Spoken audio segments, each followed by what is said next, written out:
Hey everyone. So we are here to talk about embodiment. This is, for those of you that don't know, this is Stephanie Burg. What's your middle name? Marie. I almost said Marie. That's so funny. This is Stephanie Marie Burg, my wife. She is, just a renowned healer. Your experience, especially around this topic of embodiment, is so unique and special. And I feel,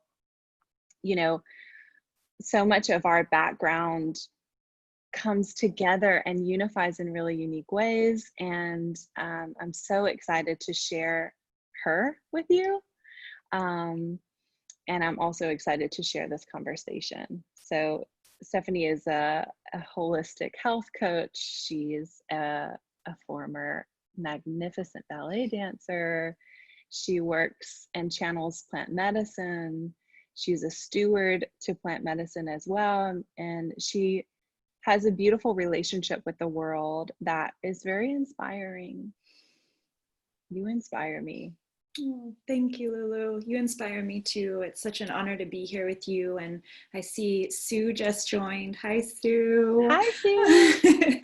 Yeah, I feel so honored to be here with you. And just a little story. Lulu and I, Lindsay and I, have known each other for years. I think I met you for the first time in 2016, possibly around that time.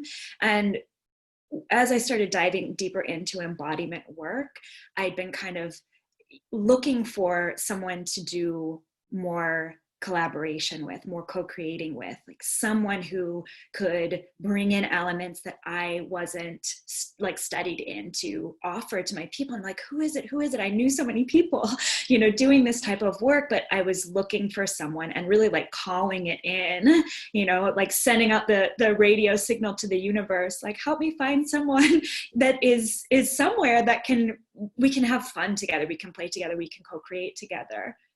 And it's you. It's you. So and meanwhile, I was doing the exact same thing, but in a very different way.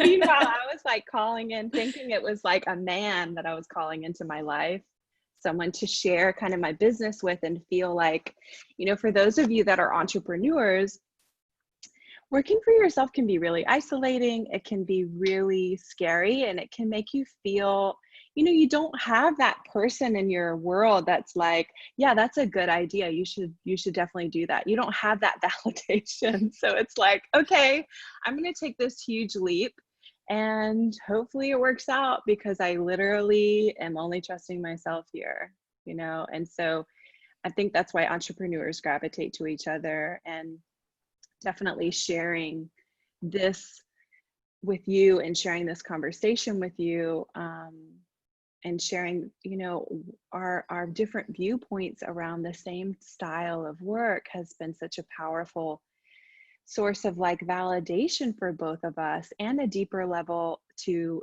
of understanding what we already do, because we have two different kind of ways of accessing the same thing. So when they come together, it's like a union. It's like a feeling of completion. Mm-hmm. Yeah, an amplification of our medicine individually and together. So it feels really fun when we get to come together and talk about what we love and what we do in a way that brings together different elements. So thanks for spearheading this. Yeah, I'm excited to be here. So I've turned off the comments for now because I want everyone to see this woman's beautiful face. But we will turn the comments back on. But feel free while we're talking to type in questions, and we'll answer them as best that we can. But on the topic of embodiment, let's dive right in. So what is embodiment? Like the most general questions are the hardest. Like, well, where do I start? Yeah.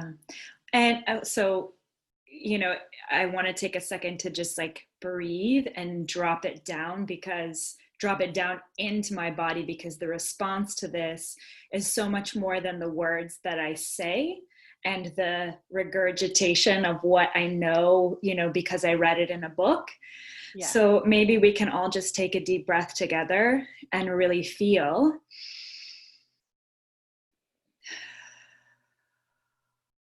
what it means to be in our bodies.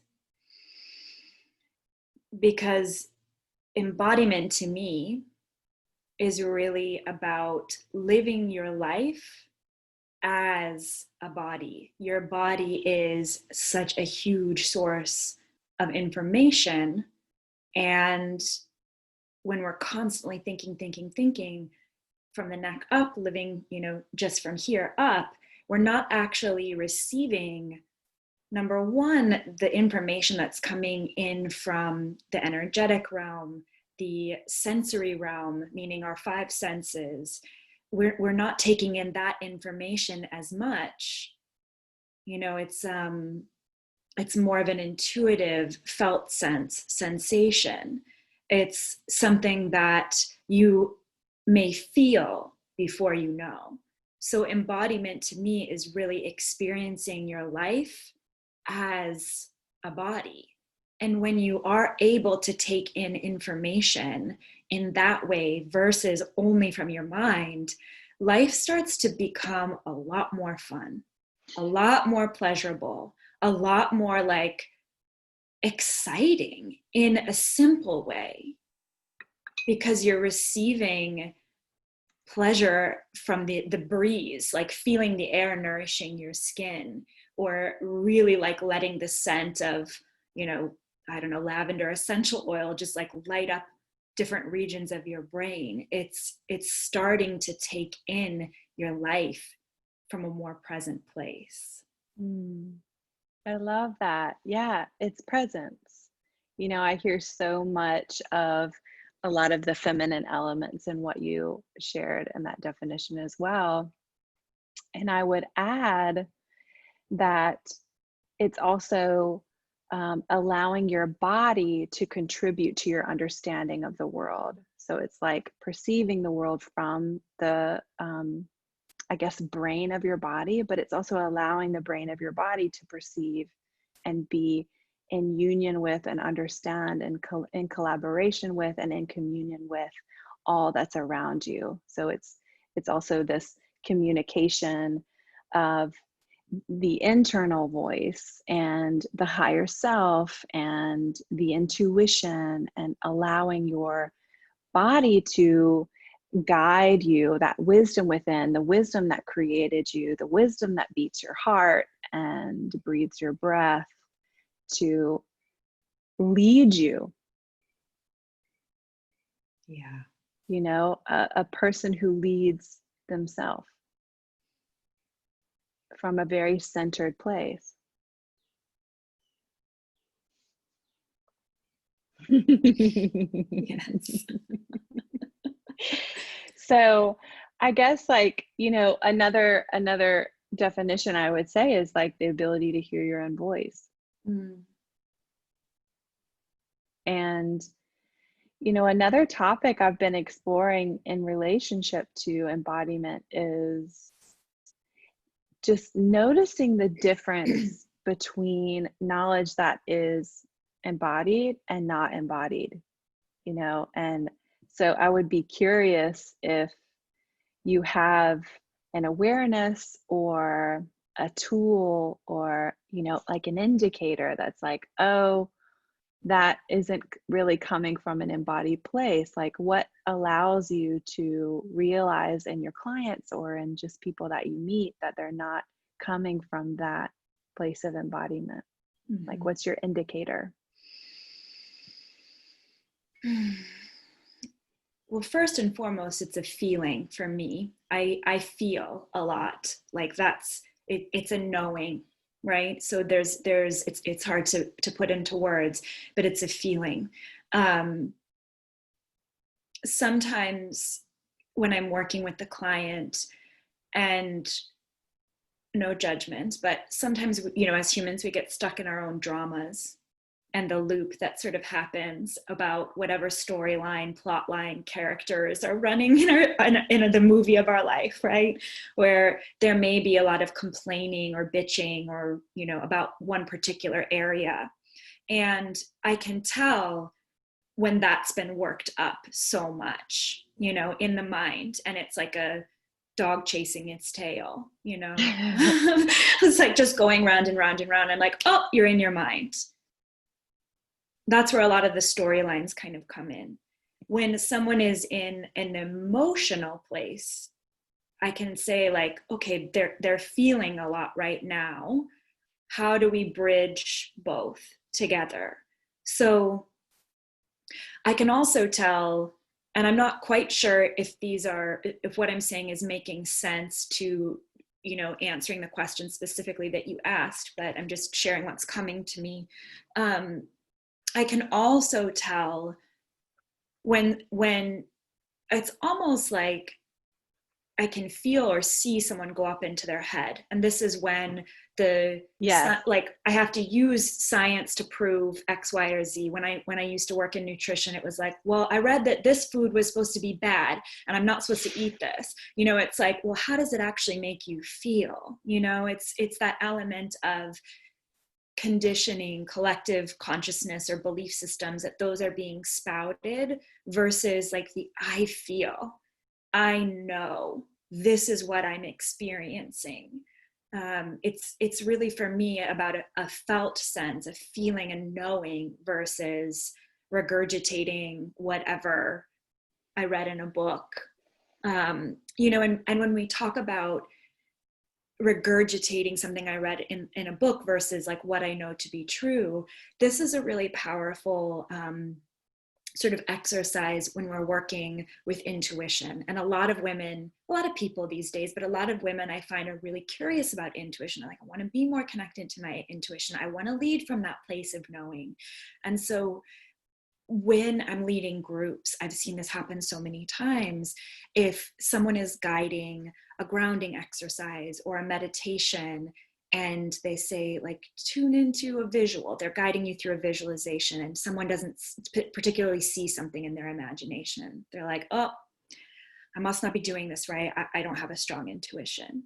When it's like our inner knowing speaks to us in so many different ways. And so if we are able to really open our sensory capacity, our physical capacity to feel, our brain's capacity to receive information, you know, and say like, however you're receiving information, if it's through a vision, if it's through a sound, if it's through a smell, if it's through a feeling, again, connecting back to the body, because your body and your intuition are like BFFs. I think I might have said this the last time we talked. It's like your body and your intuition and your higher self, your spirit, speak in a similar language, which doesn't always make sense to your brain because we've been taught that it looks like words, it looks like form, it looks like something I read in a book, you know, so something it's beyond logic.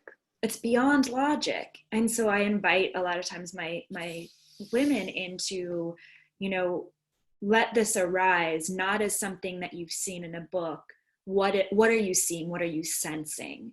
And so kind of guiding into each individual to that inner wisdom, to hear their own voice versus, well, someone said it's supposed to be like this in this book, and that's not my experience, so I must be wrong. Well, yeah. So how do you speak to the fear around that? Because I can already hear the question. Like I can hear the question forming, you know, with anyone listening to this is like, okay, but how? Or like, you know, suggesting that, which I would agree, I would have suggested the same way, you know, like you cannot be in your logical mind and expect to get intuitive information. They're in direct opposition to one another. And your intuition will come in and then your mind will go, and your intuition's like, well, okay, well, fuck you, basically. I'm not coming back. Bye. You know, at a certain point, there's like, if you're fighting it, it's just, it weakens the muscle of that intuitive sense. So how can you speak to the fear? Because really what it means is it's a practice of surrender. It's a practice of letting go. It's a practice of deep trust and really kind of brewing in the mystery. Like you really have to be comfortable in the mystery. And a lot of what I share with my clients is like, you love it.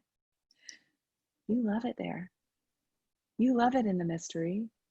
Don't pretend like you don't. You know, like you love not knowing. You love like wanting to know what's next. How are you going to figure it out? If we were watching this on a movie, a TV show, we would be like there's a reason, like we're attracted to that mystery. So how do you speak to the fear, the almost kind of like the waiting game or the patience that's needed in order to receive that, you know, intuitive message from the body, or to allow information to integrate into the body, and then the knowing to arise? Yeah, gosh, it's such a great question, and it's so rich. I think that there's so many different ways that we could take it. I love everything that you presence too, and I see more people joining us. Hi guys. Hi everyone. Hello everyone. Wow, that's such a beautiful question. You know, it's about self-trust, really. You know, like there is that fear of the mystery and the unknown, which as kids, when we were super connected to our imagination and our creativity, like we could sit down with a blank piece of paper and crayons and be like, fuck it up, you know, like just draw and scribble. And it's like that moment of nothingness into creation. That's this place of excitement. But then we get older and we have experiences in our lives, you know, probably early on, where that moment of uncertainty or not knowing feels really scary, like you mentioned, and or wrong, like we're supposed to know. Yes, especially as we get older, especially as adults, when we're learning something new, it can feel, we can go into perfectionism and like, oh God, I'm supposed to know this like tomorrow. And it doesn't work that way. It's like building the muscle little by little by little. And so it's gonna be a process. It's gonna be a practice. And the fear is normal, I would say. It's normal. You're not alone in feeling a little fear at the beginning of that journey. Yes. But when we can embrace it, like when we can really think about it from that place of nothingness as kids, to like getting to, you know, finger paint or whatever and make something out of nothing. It's like, that's when we can really begin, when we can start to just embrace the process of knowing ourselves in a different way. Yes. Well, you know, the other piece of that is, you know, getting in touch with that youthfulness, that curiosity allows you to tap into that energy of like when you used to create without agenda, when there wasn't a goal, when there wasn't a to-do list, when there didn't have to be a reason or a proof, or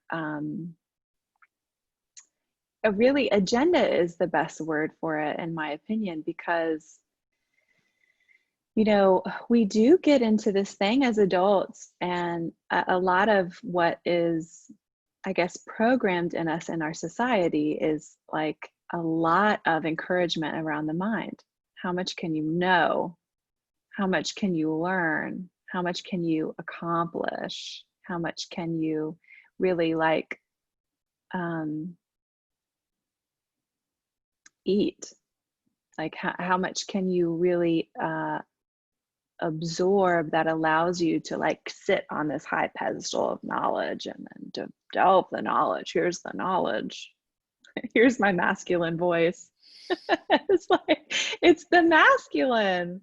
You know, that's part of the masculine, is like really creating a lot of reward around the mind, around having the do. Well, like, I created this thing and then it became this.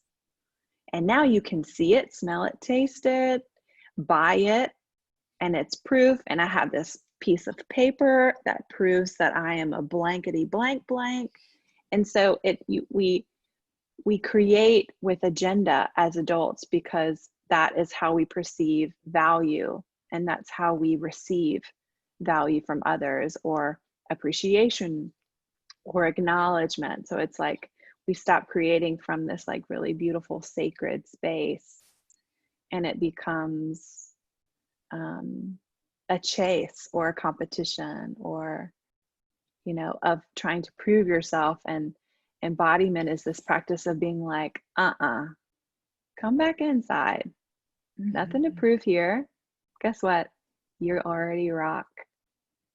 And there's a lot of philosophy that I resonate with around, like, you can never really learn something, that everything that is invited into your experience is this reminder of what you already know. And you can feel truth when it hits you. It's like, yes, that's true. You can hear it, you feel it, you know it. There's like no doubt. There's like this moving toward, you're like, yes, that's it. That's what I've been trying to figure out. And it wasn't that person that gave it to you. Like, I didn't give you the knowledge. Here you go, from my knowledge bank to your knowledge bank. No, I reminded you of what you already know. And so embodiment is this practice of, like, literally when we did that first practice at the beginning, I leaned back. It's like this practice of leaning back and being like, yeah, I already have it all in here. There's nothing that I need to achieve or, you know, reach for outside of myself. Like, I can just kind of lean back, I can observe and, you know, really receive the world in a new way instead of like acting, proving. Yes. You know, there's a time for that, and it's awesome. Yes, I love what you just said. And I think something that you mentioned, you know, that the embodiment of the wisdom, and then also the value that our culture places on the mind and the consumption of knowledge and the degrees and certifications. And I say this with a lot of love, because I've certainly found myself in a place of like feeling like, oh, if I just get that next certification, if I just learn this next thing, if I just become a XYZ, then you can trust yourself. Exactly. And we see that. I mean, I know several of my clients currently who there's an element of like the next certification, wanting to really become, you know, business owners or teachers or healers or leaders. And there's a fear, like, I don't know enough. We will never know enough. We will never know enough. But when we know ourselves, I think this is what you're, you know, alluding to, and what you're getting to is when we know ourselves so intimately that we can live and lead from a place of our own embodied truth and knowing, then that's when life starts to respond to us in a different way, because we're not seeking and searching and grappling outside of ourselves for the answers. It's not like a desperate grab. We use the outside resources as tools to help us connect back into ourselves. And I mentioned this to you earlier. When I was dancing, back when I was dancing professionally, you could always tell the difference between the student and the artist. It's like the student was the one who knew the steps, could regurgitate the choreography, the steps, you know, perfectly, and maybe be really, really gifted and proficient at that. But the artist was the one that could make you weep just by embodying not only the steps, but the emotion, the energy, the beauty of lived experience. And a lot of times that was also like a maturity too, but living that, breathing that, dancing that, moving that into form in a way that moves people. And I think if we can really think about that in terms of embodiment, like our ability to breathe emotion, energy, experience of ourselves into our moment-to-moment existence and live from that place, that's what being ourselves is really all about. That's what being embodied is all about. I know that gave me chills about an artist that can make you weep. And, you know, I feel the same way about people in the massage and bodywork industry. I feel there should be two different levels of licensure. There's the technician, the one who knows how to perform a series of steps that do what the client is there to receive. And then there is a therapist that can intuit, that can read, understand, integrate many areas of knowledge together and bring them together and create something new for that individual. And maybe that is a healer. Maybe there's three, maybe there's therapist or technician, therapist, healer. But I just feel like it's a different caliber of work to be able to integrate many areas of learning together, as opposed to performing a task that you were trained to do. Another thing that's coming up, which I laugh a little bit, and again, I say this with love and as little judgment as I can muster, which is like the coaching strategies of what's it called? Like the list of things that they say in order to sell you in a program. What's that called? It's like a sales pitch, maybe, or sales pitch or something. Yeah. It's like the sales pitch versus like, hey, I'm just over here being myself. Like, if this work resonates with you, let's talk. Yeah. But like, it's like, ugh, you can feel the ick in it. It's like, it's not true. And so that kind of leads me to my next question, which is, how do you know what's true? And then maybe also, how do you teach others to know what is true or to feel what is true? That's a really beautiful question too. So again, it's feeling for me. It's a feeling sense for me. I know what's true, like from a feeling place, when I'm dropped into my body and not in my mind. I know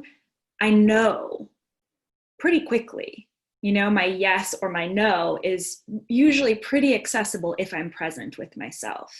If I'm distracted, if I'm, I've got a lot of tabs open, literally and figuratively, it's harder to discern that truth. And so, one of the things that I sort of preach about a little bit with my clients is taking that space for yourself, especially as women. I work primarily with women, but especially as women who have a lot of demands on our time, a lot of responsibilities, especially if you're a business owner, if you're a mother, if you're, even a friend. I mean, we have a lot of things that are on our plate at any given time. And so it is imperative, in my opinion, it is a non-negotiable that we carve out time every single day to hear ourselves, to hear our own voices.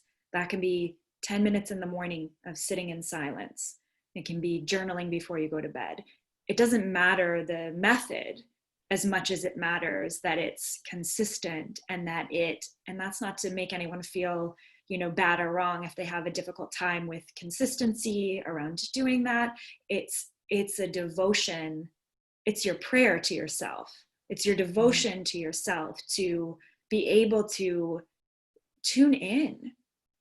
So often we have a lot of outside voices coming in. So if we have a big decision to make, I would say most of the time we deeply know the answer to that question, but then we start to mindfuck. We always know. I think we always know until we mindfuck. Yes. Until the mind's like, nah. Wait a minute, but is that going to upset this person? Or is that, am I going to lose friends? Am I going to lose love, safety, belonging, those core things that we need and want? That's when we sort of get ourselves into trouble. So it's a lot of the practices that we do, whether that's yoga, meditation, clean eating, breath work, whatever, those are to help us stay clear so that we can hear our truth, so that we can create that space within our lives in order to hear the truth more clearly as it relates to us, what our truth is. Mm-hmm. What's Yes. your answer to that? Well, one more thing before I answer that is it's what allows us to return home. It's like we're always in this practice of returning home. We're always in this coming and going from our home. It's like we venture out and we're in the world, and then we get distracted, and then we don't have clarity, and it's like we got to go back. And sometimes that journey back in can be challenging and icky and shadowy, because of all the ways that we were leaving ourselves or hurting ourselves in order to prove or play by someone else's rules. Yeah. It's like all the ways that we like really self-neglect in order to receive praise from the outside. And so that journey back inward is so important, and to being able to know what is true, but it's also so important for us to like live from our hearts. Like I really feel embodiment is, can change the world. And we're in a time where it's such a powerful tool for us. Like, what an exciting time to be alive right now, when we're awakening and we're aware of injustice, and we're aware of injustice towards one another and towards the planet and towards animals and towards so many different things. Like I even had a thought this morning, like how far removed we must be from ourselves to value beauty over life. Like to value superficiality over wellness. Yeah. To value what something looks like weed killer. It's like, I would rather kill the bees than have a weed in my yard. It's just like, how far from ourselves are we? It makes me want to cry. Yeah. Like, how far are we from ourselves to oppress an entire, not an entire, many, all people of color that look different than ours. And maybe there's also oppression within different communities towards other, but how far are we from ourselves to not see each other? Mm-hmm. And so that journey back in can be tricky. That's why it's so important to work with teachers and healers and leaders and guides and whomever is true for you, like that's calling to you, that their wisdom is calling you. You're like, I want more. I need, like they have something that is going to remind me of, my own knowing. So my answer, how do you know what's true, is also around feeling. And it's a feeling of expansion. It's like an internal smile in the body. It's like an internal, like I can spread out. I really like to make things fun, if you haven't noticed. So it's like, I like to make, exploring the body fun. I like to make fucking up fun. I like to make mistakes fun, because I have a tendency to be very hard on myself. And so I have to make things fun so I can talk myself out of my own stuff. So my truth is like, it's like an internal smile. It's like an open breath. It's an expansion. It's a full body yes. It's like a yes, yes, yes. That sounds exciting. It's something I want to move toward. I will even find my body leaning toward it. Like Yes, yeah. As opposed to a no, which feels like a knot in my stomach, a clench in my body, a contraction, like I feel it. I can even feel like a knot in my throat or a knot in my solar plexus of like I don't want to do this and I have to do this. It's like, but do you? When I have any work I've done, when I started exploring work around self-honoring and reclamation, I realized that honoring myself actually honors everyone. Mm-hmm. And when you honor yourself, it actually honors me because we're all interconnected. And so when you sacrifice yourself to show up for me, I feel that. Yeah. Absolutely. Yeah. Because if you're doing something out of a sense of obligation and you don't really, say it's a social thing and you don't really want to be there, that's going to infuse your interactions, the quality of your interactions, with a sense of resentment or non-presence, or just like you're just not lit up by it. It's going to deplete you. It's not going to be really serving anyone else, so I really hear you in that. And I always appreciate the levity that you bring to your teaching. One of the things I love about your teaching is that you're always kind of like inviting people to not be so serious, not be so like, this is the way it's supposed to be and I have to look a certain way.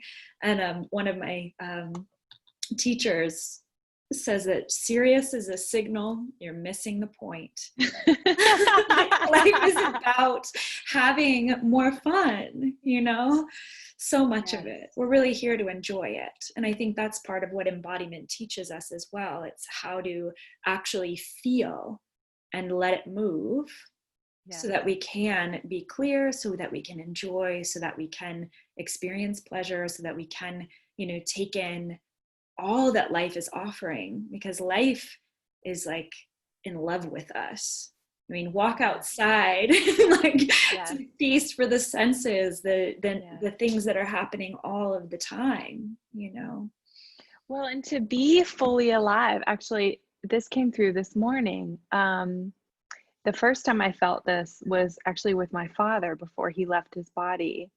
So growing up, he just had this spunk and this temper, and like we would butt heads all the time because he'd be like, I'm right, no, I'm right, no, I'm right, no, I'm right, no, I'm right, no, I'm right. And there was so much love, but there was a lot of like bickering, banter.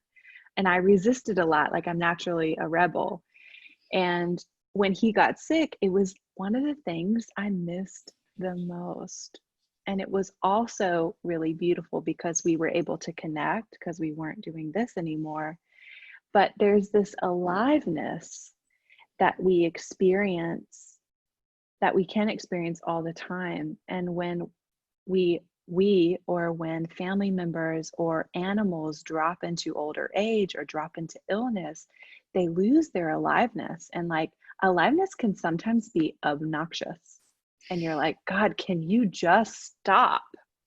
And then they stop and you miss it. It's like the things that make us alive, appreciating them while we're alive, to really be able to take in the fullness of someone, to take in the fullness of ourselves, to appreciate, the youthfulness of like, the annoying, the obnoxious, like whatever it is that's there. It's aliveness, like we're alive, in the world. And it's really sad when that starts to fade because we miss it and we wished we enjoyed it while it was there. Yes.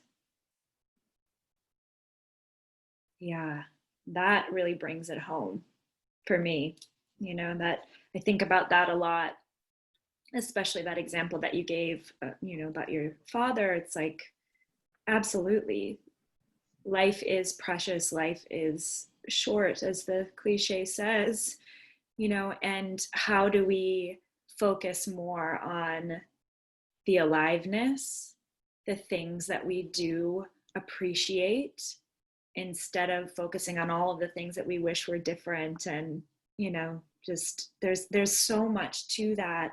For a long time with my nutrition work and working with women around body image, there was so much self-inflicted abuse around a person's body not being a certain way, not being a certain weight, when really so much of that is, we're talking about it much more now as racial injustice and white supremacy is kind of coming even more to the public eye, but so much of that beauty ideal that we are fed disconnects us from the pleasure of being in our bodies exactly as they are right now.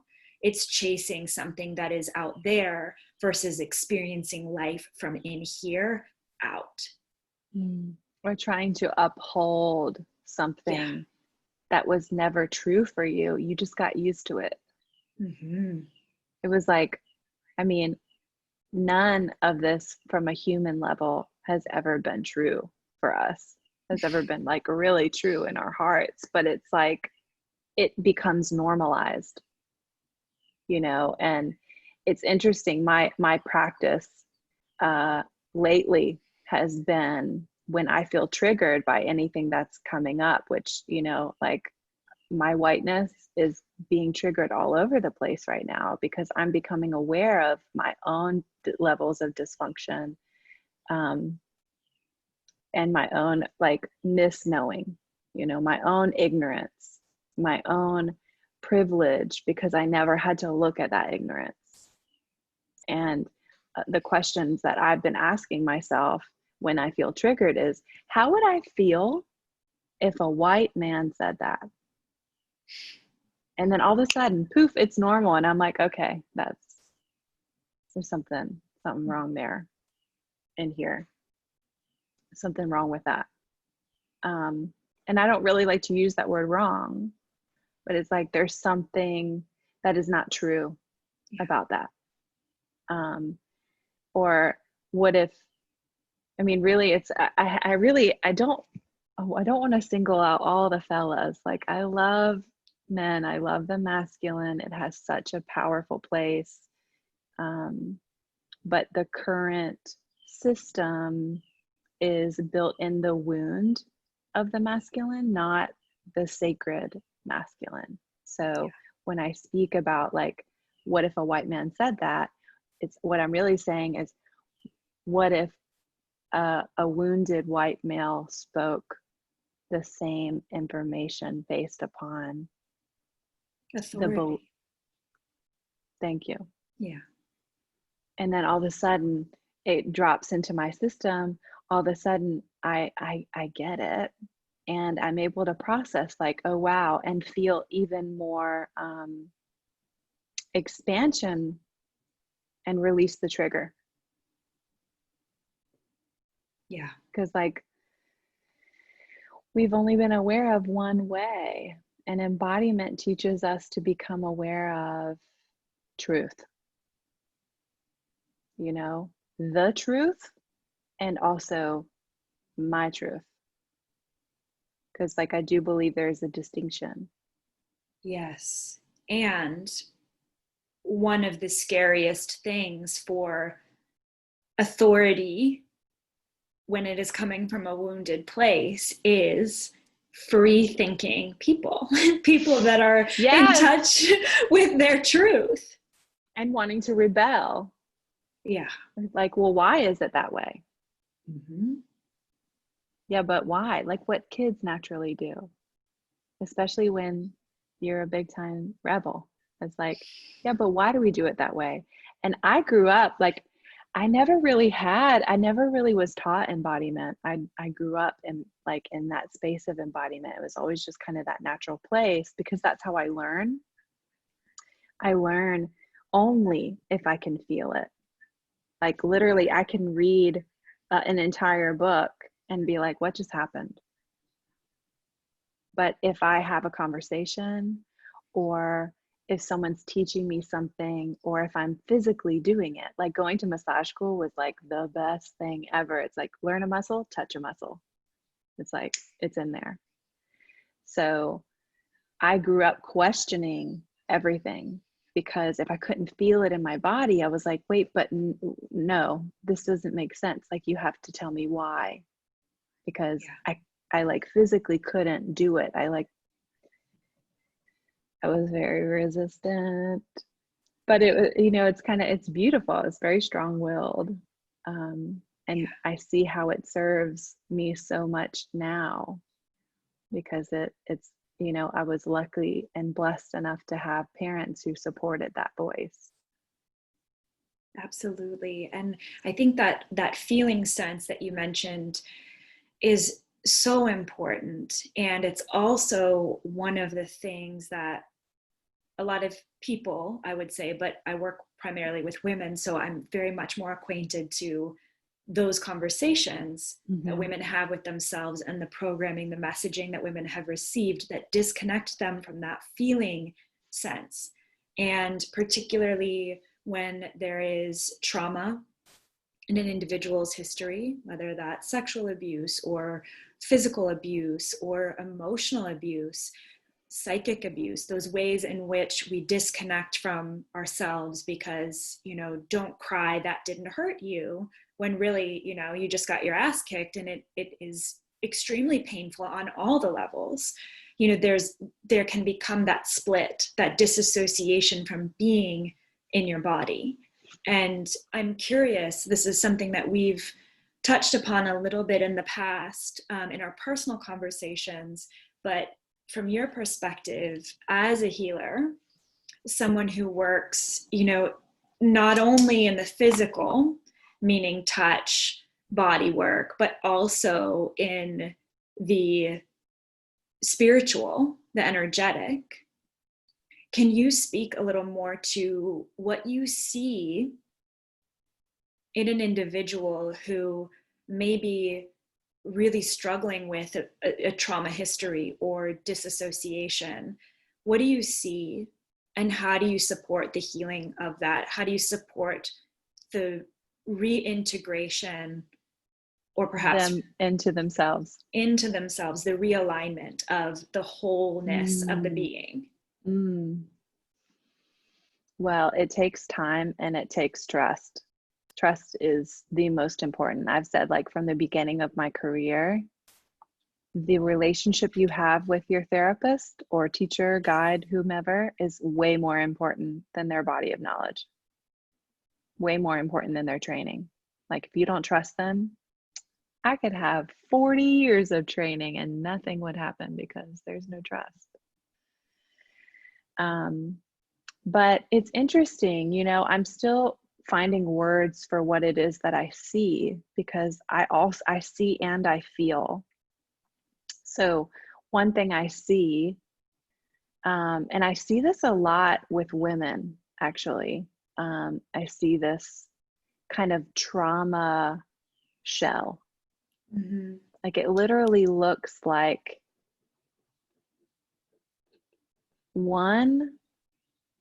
it's interesting because I see the soul. That's part of like why I resonate as a healer, is I see the soul and I can see how far you are from yourself, and kind of, work together to help remove what's in the way of that.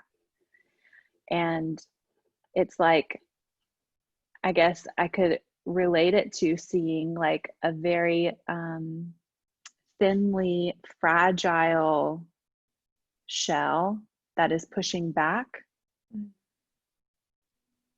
And inside that shell is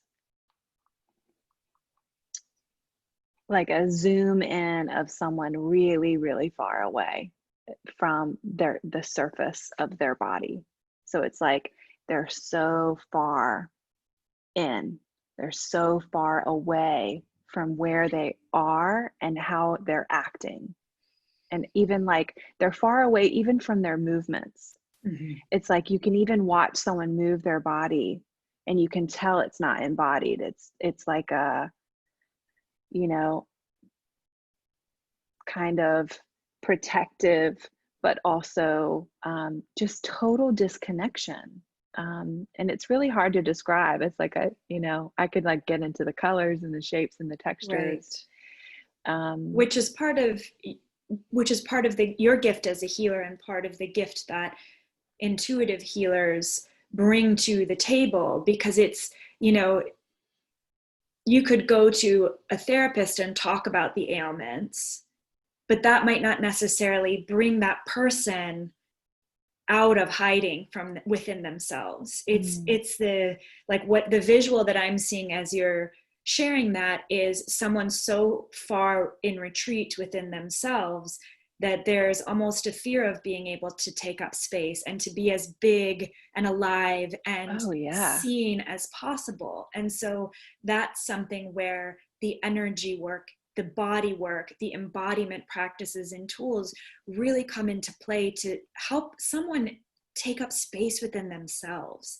That doesn't mean that you have to be on a freaking stage, like delivering, whatever to, like but speaking being to crowds. Safe to be in your body. Exactly. Like I feel like resistance to taking up space in the very least, it's like they don't even see themselves. They don't know themselves. They're so far away that they're in total disassociation. And a lot of times that happens when people are still carrying trauma in their body. Like I have a lot of people who come to me who've done extensive levels of talk therapy. And so they're like, I can intellectualize it. I can understand it. I can talk through it. I can process, but it still keeps coming up and it always feels really big. And I'm like, well, that's because it's living in your tissue. Yeah. And so when you can, heal or release from the tissue and know how to logic and think, like the union of those two together is like pure magic. It's like, it's healing. And so I highly recommend therapy and talk therapy. I think it allows you to experience your own wisdom through just like speaking out loud. There's so much wisdom that comes out with you speaking, but like in a session with me, whether it's like a teaching environment with a group or a one-on-one, it's like this kind of like welcoming back in of that soul. It's like, it's okay. It's okay to be here. It's okay to be here right now. And you can, like, I hear myself saying these words often in a session, is like, taking on that role of like mother or therapist and just holding space for that human to re-enter, to come back forth. And like, you can take as long as you want. I'll be here. I'll be here all day if we need to. Like, there's no agenda, there's no timeline. Like, I just want you to come back, and I know you want to come back. And so like there's like a negotiation that takes place. There's like a softening, a lot of times in restorative yoga class, I used to call myself like a seducer of the nervous system. Like it's okay to let go. It's safe here. You're safe here.